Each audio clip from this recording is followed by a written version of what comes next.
तो अगस्त्य मुनि के दिखाए रास्ते पर चलकर श्री राम, सीता जी और लक्ष्मण जी पंचवटी पहुंचे।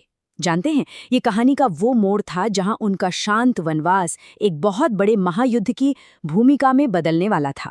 आइए इस कहानी के उस अहम मोड़ को और करीब से देखते हैं।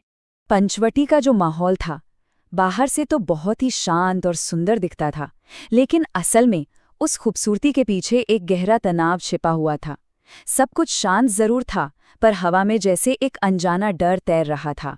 जैसे ही राम, सीता और लक्ष्मण ने पंचवटी में कदम रखा, वो वहां की खूबसूरती देखकर बस मंत्रमुग्ध हो गए। घने हरे जंगल, कलकल करती गोदावरी नदी, फूलों से लदी हुई बेलें, सच में ऐसा लग रहा था मानो स्वर्ग ही धरती पर उतर आया हो। पर इतनी खूबसूरती के बीच भी लक्ष्मण को कुछ ठीक नहीं लग रहा था। एक अजीब सी बेचैनी थी उनके मन में। उनकी ये आशंका, जानते हैं, इस खूबसूरत माहौल से एकदम अलग थी, बिल्कुल वैसी जैसे किसी बड़े तूफान से पहले की खामोशी होती है। तब राम ने लक्ष्मण को समझाया कि ये जगह सिर्फ अपनी खूबसूरती के लिए नहीं चुनी गई, इसका एक रणनीतिक महत्व भी है। यहाँ से पूरे दंडकारण्य जंगल पर नजर रखी जा सकती थी, और ये बात राम की दूरदर्शिता को साफ साफ दिखाती है। और तभी जब वो इस खूबसूरती में खोए हुए थे, ठीक उसी वक्त एक ऐसी घटना हुई जिसने उनके वहां पहुंचने की शांति को भंग कर दिया, और यहीं से कहानी की दिशा हमेशा हमेशा के लिए बदल गई। हुआ ये कि अचानक जमीन पर एक बहुत बड़ी परछाई छा गई, इतनी बड़ी कि पेड़ पौधे तक झुक गए। आसमान में बादलों को चीरता हुआ कोई भीमकाय जीव नीचे उतर रहा था, और उसके आने से पूरे माहौल में एक सस्पेंस सा भर गया। इस अनजान खतरे को देखते ही लक्ष्मण ने फौरन अपना धनुष उठा लिया।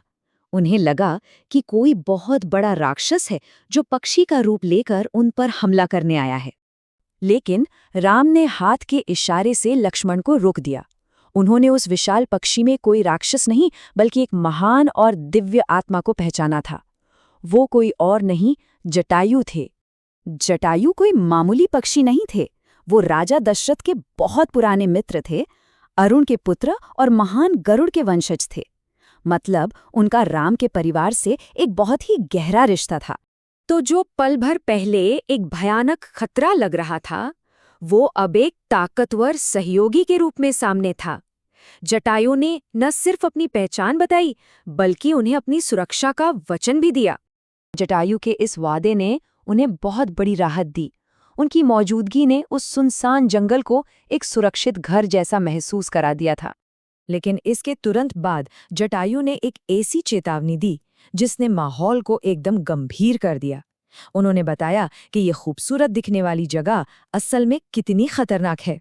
उन्होंने बताया कि ये जो इलाका है, ये असल में खर और दूषण का गढ़ है, और यहाँ एक तो नहीं, रावण के पूरे 14,000 राक्षस, सोचिए 14,000, हर पल हर घड़ी चौकन्ने रहते हैं। अब इस संख्या से खतरे का अंदाजा लगाया जा सकता था। अब कहानी अपने उस पड़ाव पर पहुंचती है जहां शांति का एक छोटा सा पल उस भयानक सच्चाई से टकराता है जो अदृश्य होकर भी उनके चारों तरफ मौजूद थी। लक्ष्मण ने अपनी कला का इस्तेमाल करके गोदावरी नदी के किनारे बांस और पत्तों से एक बहुत सुंदर पर्णकुटी तैयार की। ये वो पल था जब वो एक छोटा, शांत और सुरक्षित घर बना रहे थे।